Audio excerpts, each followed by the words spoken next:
Hey guys, it's Evan. Today's Thursday, August 13th, 12:27:36 p.m. CT. I'm going live. I've been doing my best across Facebook, LinkedIn. I've gotten off Instagram and TikTok. TikTok started to really fail me towards the end. Instagram sucks because I can't really edit my videos like I could on TikTok. But I see like there's like a huge activity on Instagram. Honestly, I think there is way more activity on Instagram than any other platform. YouTube right now, YouTube has been super down, and I blame politics for that. I think that the public sees so much political stuff on YouTube that it tends to like just back off from it and go to streaming platforms like watching Netflix, movies. I think that my just me being me, and it's not so much my age, but I think it's just my personality. I like to think of myself as somewhat of a trendsetter in my own world, and I think that's all that matters. But I think that I know how I operate, and that's how I feel. Like sometimes YouTube gets so just politically drowned that I'm just like, I don't even want to see this crap on my feed. I don't want to see this stuff on YouTube. So then I just start streaming on other platforms. Like I'd rather watch movies, documentaries than be plugged into this baloney nonsense. But lately, I feel like a bit retaliatory, to be honest, towards Fox News because I just feel like they are systemically the root of a lot of problems, and I've never been this way my whole life, and I feel like I just feel like I'm not saying that I'm better than anyone or everyone. I just feel like these people are getting paid to misinform the public. And even though it's like, I don't want to use the word, how do I say this? I don't want to structure Fox News to be, when I explain things, I make people sound smarter than what they are, things sound better than what they are, and they're not. I don't want to explain or describe Fox News in any way, shape, or form to be like accurate. They're not.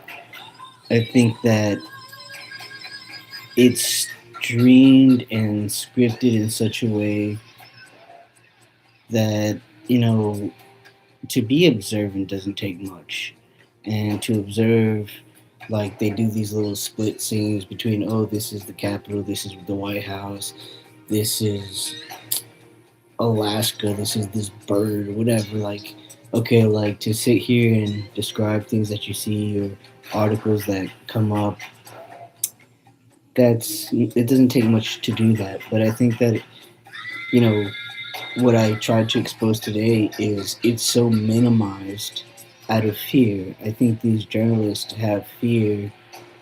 Yes, they're free to say, express themselves, but I don't think they really express themselves in a transparent way. I think they're capped and limited because they're Fox News, and I'm not making an excuse for them. But I feel like, okay, like I'm an individual. I have freedom of speech. I'm not handicapped or capped or maxed out or capped out by any other. If it's not like detrimental, affecting, impacting safety, which I feel that Fox News does more harm than help problems, then I'm just saying for myself, like, if I safely advocate, then, you know, I'm okay. And that's why I make these YouTube lives. I make them really for myself, not for any other purpose or reason. But I do look at the tools that YouTube offers. Their tools, they're there. I think that it is how you interpret them is like everything's open to interpretation. Like if you sit here and say, like I could sit here and say, well, boo hoo, I have 44 views. but I've gone from 4K views in one video to like,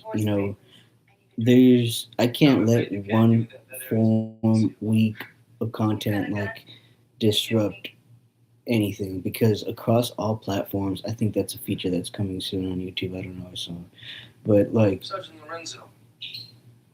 across all platforms, the numbers like up there as far as what I have in activity, views, likes, impressions. LinkedIn says their impressions, views. So the number's pretty high. And I was watching Fox Live, and the lowest it got overnight was like 63K streaming. And honestly, I know that there are teeny boppers on like Twitch or Discord that get more stream live viewers than that. And I think I saw one of the social media platforms for President Trump. I think it was Facebook. I don't know. I blocked that guy and everything that I can. He had like 12 million followers, and honestly, Salma Hayek, all the Kardashians separately, not even combined, have way more followers than the president. And I mean, like, what's my point in saying all this stuff that I can't sit here and let a couple days, like, okay, this week I have 44 views, my watch time's down. I can't let that impact me or disrupt me from making content. It's not make or break. I think I know myself. I've had the hiccups since yesterday. I don't know what's wrong with me.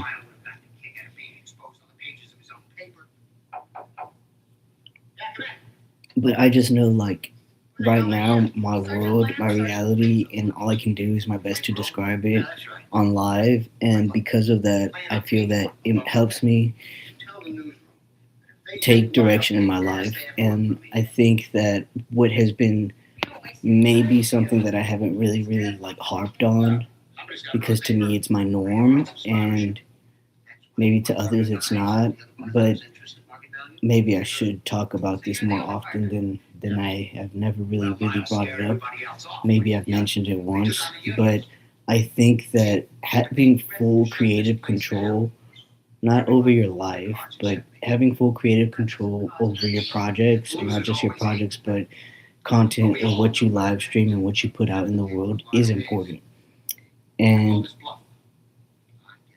this life that I have and what I deal with daily, habitually, I do I have support? Yes. Am I beyond grateful, thankful to God? Yes. After I take a nap and after 1 o'clock, I plan on texting a member from the church who checked on me yesterday. I didn't have the energy or the stamina to text them back, but they were praying for me through my spine procedure yesterday. I had left RFA, and I woke up this morning with like tingly feeling in my left arm. I'm watching this show called Silk Stockings, and it's really good. Not to like sidetrack, but I think that the speaking of creative, like direction, creative control, I think it's like Stu Seagal, and I've never been into shows like this, but there's Lorenzo and his partner. I forgot her name, but I think that this writer, it seeing how the episodes are written, and I can only like I haven't really done much research behind like the roles and the actors, but I've watched. This is episode 7, and I've I've watched like I'm huge on like books. I love books, and every time I open a book, I always look at the cover, and I always look inside publisher. I always turn it look at the back, and I don't know. I just like to really check out everything about like how this book was made before I actually read the book. That's just me. I'm just like a big nerd. publication dates, revisions, stuff like that. One day I hope to have my own publishing house and a cool publishing house where everybody can come, do their thing freely, enjoy and have like a peaceful place where they can mingle with other creators of writings, designs, whatever it may be, and not only can they like work on their writings, their scripts, their projects, but a library inside of it as well, to where like they can get inspiration from books, CDs, cassette tapes, old VHSs, and equipment. Like have access to old VHS, like old DVD players, Blu-ray, old equipment, to where they can like read, listen to, and get inspiration for their projects. And then I also want like kind of like that behind the counter, like in processing, where like behind the counter, once you do everything you can do outside, like everything behind house, or it can be done in house. Like you can get your books published in house, you can get editing, if you need editorial services, your works to be edited, you can get all that in house done. If you have blueprints, you can pick and choose your materials to how you want your blueprint. I've gone myself to FedEx, and even though FedEx says like you can create your blueprints on all this fancy paper, they don't even have it there. And so it's like, well, what's the point? Like, you put it on the commercials, you put it in your marketing, but when I go to FedEx to get my blueprint, the way that I want it, then you don't even have the materials there. So I think that also, speaking of creative control, it's like I get to choose the materials and have unique materials too, where like if people want their designs or blueprints, I can have like cool, I could have metallic paper, or like metallic, finish, some type of metallic design or colors or chromes, and you know just the transparent blueprints that everybody likes that look.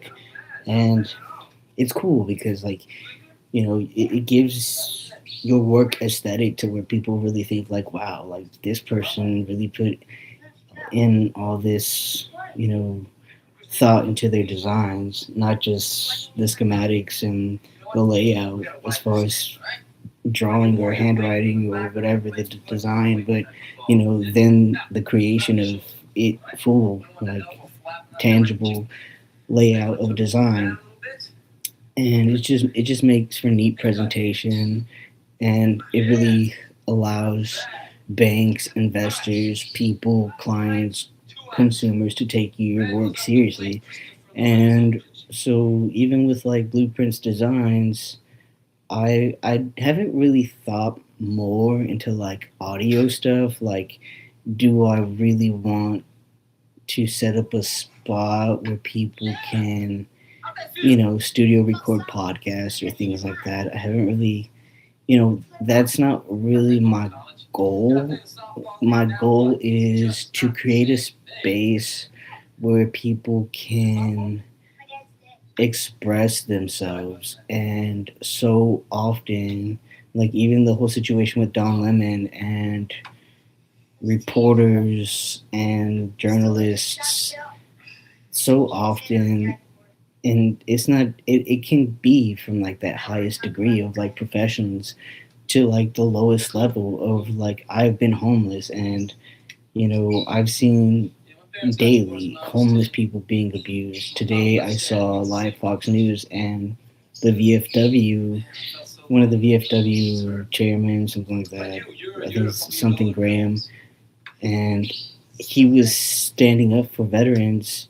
VFW is the oldest, and I believe it's the largest and the oldest veteran organization that aids veterans through so much. Like, they are older than Wounded Warrior Program. They're older than Operation Homefront.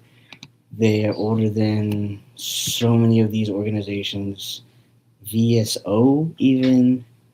VFW is way older than all of them, and they help veterans through so much, and they're being attacked by local congressmen, politicians, the president.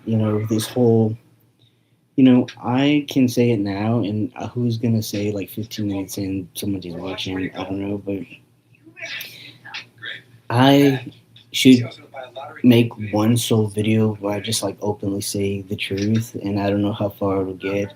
And by truth I mean not like the truth every word I say truthfully, but by the truth I mean just say my name is Evan Mendez. I'm the guy who reported the man that I work for, Elon Musk, for XYZ, this, that, and the other. I reported him for being illegally here in this country, unpaid wages. What else? Oh, fraud, waste, and abuse. Before fraud, waste, and abuse was even like this huge campaign slogan. And I think that right now it is heavily exactly that, a campaign slogan. And it saddens me that this whole fraud, waste, and abuse tagline and headline is being misused to harm veterans and veteran organizations like VFW. You know, the reality and the truth for me is that now everybody's slamming this fraud, waste, and abuse, just tossing it around willy nilly everywhere. And it's corruption. It is corruption. You can say fraud, waste, and abuse, but ultimately these people are deflecting. They are they are and have been the problem. And now they're saying, well, this is fraud, waste, and abuse. No, you would rather deflect and say fraud, waste, and abuse than admit that your organization, that you you guys were operating through corrupt practices, and all of it at the end of the day up the pipeline goes in the hands of one corporate person, like one corporate corrupt person. So I can sum it all up for myself in saying there was this, I suppose, this train of thinking and this like very, it wasn't very formulated, but it took a lot and a lot of just, I don't want to say mistakes, it or trial and error, because when John Gotti was perpetrating the system, corruption to him, I mean, this was normal. He wasn't like, oh, I'm corrupt. This was a lifestyle for him. This was a culture, a lifestyle. And when, how do I say this? Like, I honestly feel that it was more people that were studious in legal frameworks that got down to a plan that could take John Gotti down than it was detectives, investigators, you name it. The people that had control to arrest the man couldn't even come up with a way to. They just didn't know how. And so that's why I don't want to say it was mistakes, it was errors. They no one had ever no one had ever committed crimes to this degree in the country, in America at that time, and done it in broad daylight in such a way where there was not a way. Like they say, there's a saying often that men like that, they get away with those crimes because they're not the ones that pull the trigger, which is so true. Like they're not the henchmen, they're not the goons, they're not the ones that get their hands dirty. They have people to do those things for them. And so what I'm saying in so many words is ultimately with later the legal frameworks became RICO, the that federal law of racketeering. But I'm trying to not just over explain this. And I think in one documentary that I saw, they said it quite simply that the only way to get to John Gotti, you couldn't get to him. The only way to get to him was through his businesses. And it's true because the only way you can get through to a person like that and stop them in any way, like all of those businesses brought the man money. And you know how they say you don't bite the hand that feeds you, but this was biting the hands that feed John Gotti. And all of those hands were these, like he formed organizations, which the crime, the mob is an organization. And so these businesses, it was like an umbrella of businesses. And that is how he funneled and used all that money to commit these crimes. Buy weapons, disperse weapons, vehicles, drugs, crimes, cover up the crimes. So they had to tackle every single business and knock them down, and that's how they got through to him. And that is how corruption operates. I always say an organized company is no different than organized crime. Then it just isn't. They navigate and operate in the exact same way. So for me, having this creative control in my life and sharing my story is I can make one video specifically saying my truth that, I am the one who said Elon Musk was committing fraud, waste, and abuse, and then this man turned it around on the whole country and said the entire country was fraudulent, wasteful, and abusive.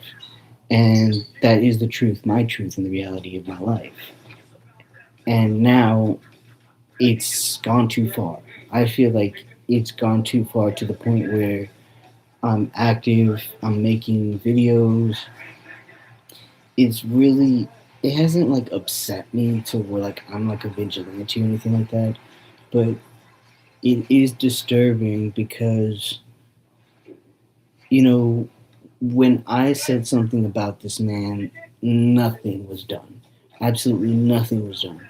Even present day, nothing was done. And I think that has a lot of it been discovered because I've made it a point that these things need to be looked at. Yes. Are they being discovered? Are people unraveling and trying to really understand what it happened here, what is going on here, what went wrong, what can be done to fix this situation? Sure, but I already lost my life, so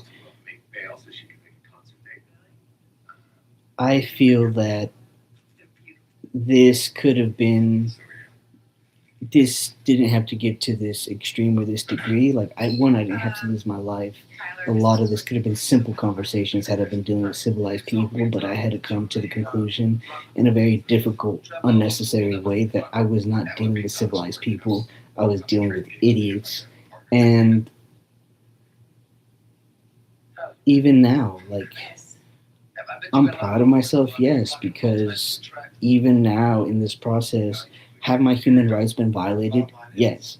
Do I have to tolerate and allow them to continue to be violated? No. And that's where I stand strong right now that, you know, I'm still, I'm a human being. I have to deal with human interactions. People are still going to touch on me. I can tell them, don't touch me. People are still going to be jerks, whatever. That's fine. I think that America gradually is finally snapping out of this comatose trance where so many people have constantly always been like, well, that's just the way the VA is. That's just the way the government is.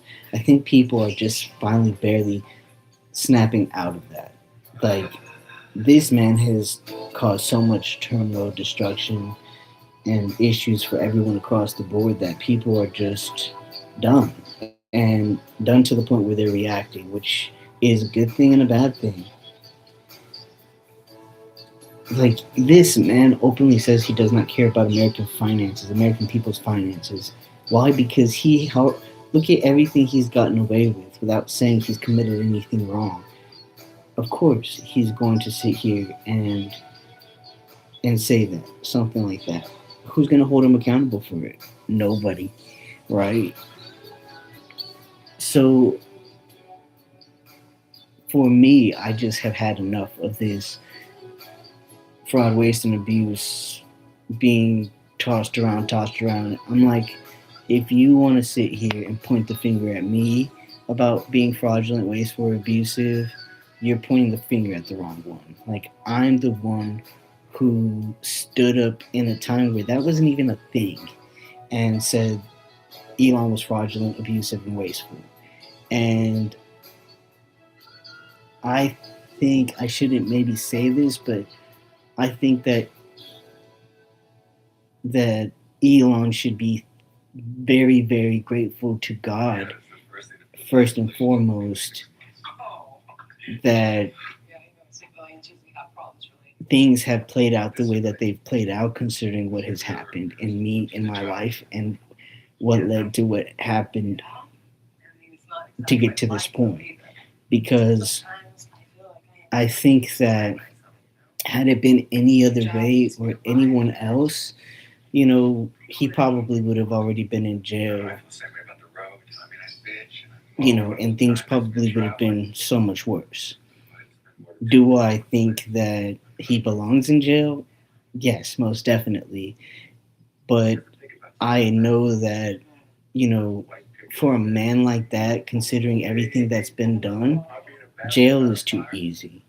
And I think that, most people, most men and people that commit crimes like that, they they hide in the world. Like, if you look at Osama, if you look at Saddam's character and bravery was something else. I mean, this was a man that was his own, like they say, judge, jury, and executioner, and he did it very gracefully in his own way. And he was still a bad person. He did horrible things. I'm not defending him in any way. He doesn't need any defense. But what I'm saying is there are so many times people that commit these crimes, and the justice system gives them that benefit of the doubt of, like, you know, and I feel that the justice system is so flawed.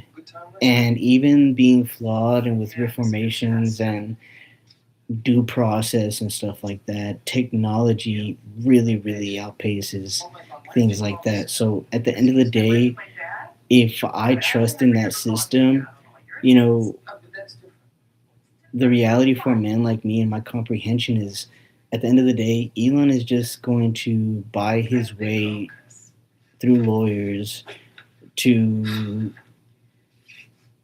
argue jail time. And for me, that's why jail is not really enough for somebody like this. This is somebody that needs to be held accountable, yes, obviously to the fullest and highest degree of the law. But what I'm saying in so many words is the law is not caught up to somebody like me that's technologically inclined, or a man like him. It's not. Like, holding him accountable is not in any legal framework.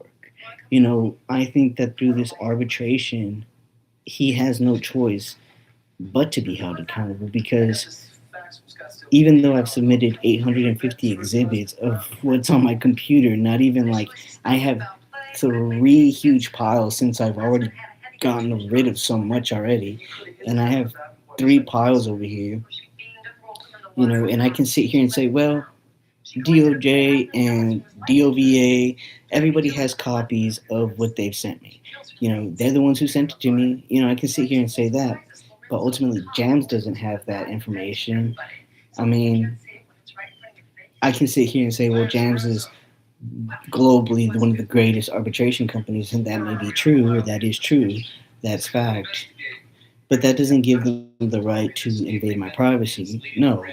But I also, I'm grateful and thankful that, you know, these are over 40 retired federal judges, and everything is under, I don't even want to say that everything's under a magnifying glass, because everything at this point is underneath, like, if it's microscopic, it's within view to Jams. That's for sure.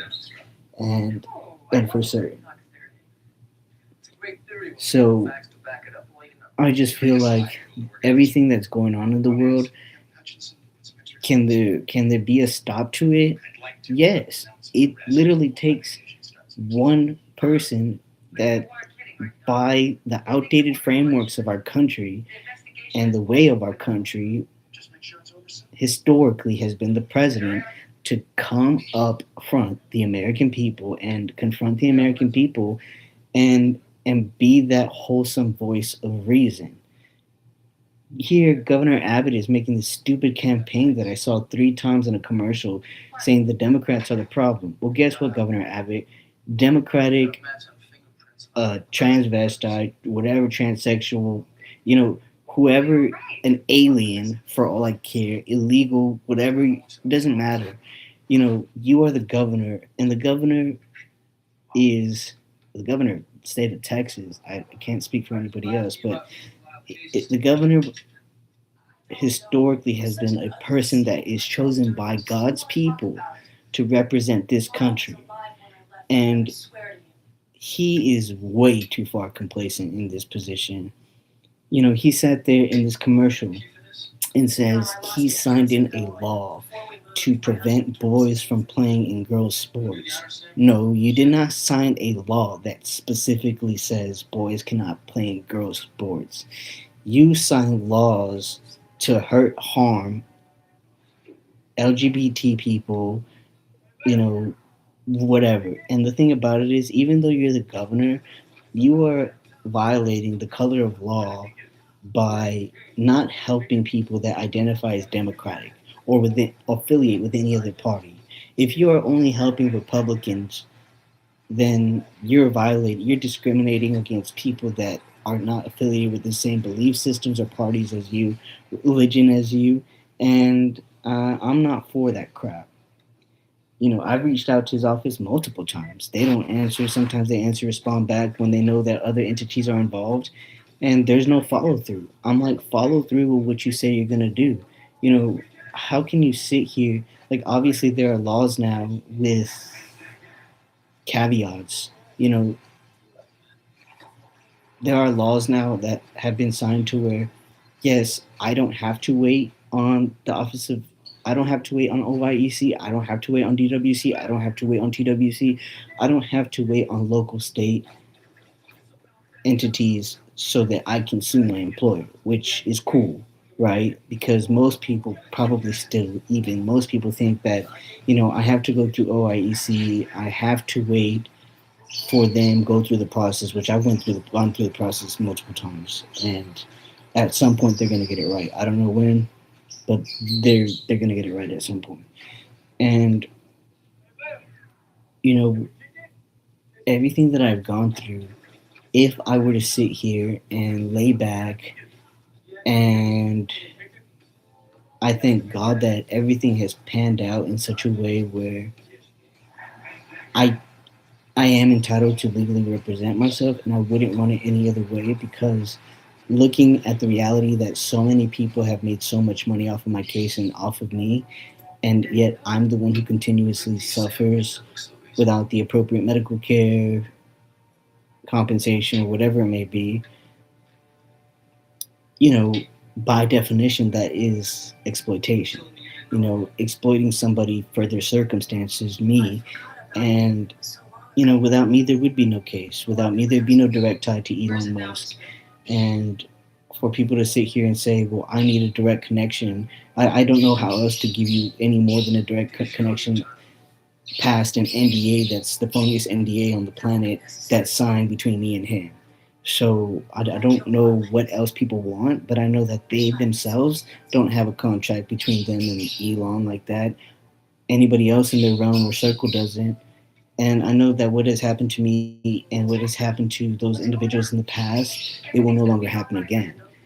And the reformations and everything that's yet to transform because of what has happened to me, stay tuned. You know, so me in my daily life, I make these videos for myself, and I have to because everything that I did this morning, it may not have seemed like a lot, but it really does drain me. It's a lot of energy exerted for somebody like me. You know, I came back into the room and I was like, I just need to lay down and take a nap. But I was like, you know what, Evan, at least pull out your laptop and make a video. Speak your mind and then, wind down. My mind is like, I'm super brutal. I'm like, I know I need to get on my laptop. I need to catch up in school and respond to all these people. I know that, I know the reality of my life. So, but also, like, I have to really take care of myself. I can't overwhelm myself. Yesterday, my heart rate was almost 150. You know, my heart rate has been over 150 to the point where I've gone straight to the emergency room. And oftentimes, my heart rate gets so high that I could have a heart attack. That could be the end of me. And for whatever reason, God constantly decides that it's not my time to go yet. He's not through me. He's not done with me. So, I mean, these videos are really for myself. I I really am just in this place of like understanding like the creative control that I have right now is not just a blessing. It is a blessing because I always say if you can't make a decision, someone will make a decision for you.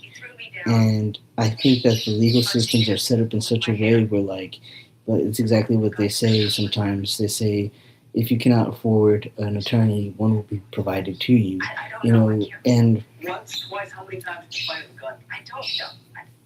I feel that when people go through these complacent systems that are set up in that way and structured in that way that have not been reformed since forever, that they lose their voice. Their voice is suppressed, and I had this very, very just unreal conversation, and I say unreal because it's strange how I have only ever known America outside of my military service, but I've only ever understood and known America.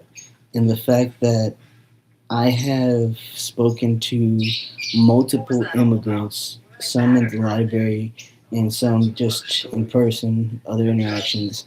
Like one lady shared with me her story about she's a dentist, I believe, overseas or some type of doctor, and her schooling here in America means nothing. She has to start all over from scratch. And I shared with her, I said, listen, I have over however many hundreds of college credits. I have no degrees, so I'm just about in the same boat as her, and all of mine is through the American education system. So there's that, and the fact that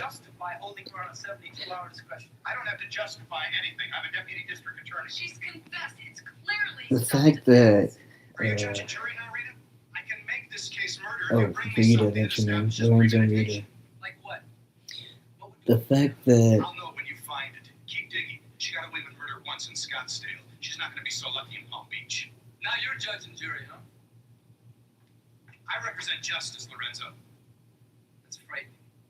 tell me about it. The fact that these immigrants have described situations that are very, very similar to the ones in here in America present day is saddening. Like, I feel that for so many years, 250, just about, with the exception of every time Donald Trump has been in office, that America has done everything in its power not to succumb to these third world tactics of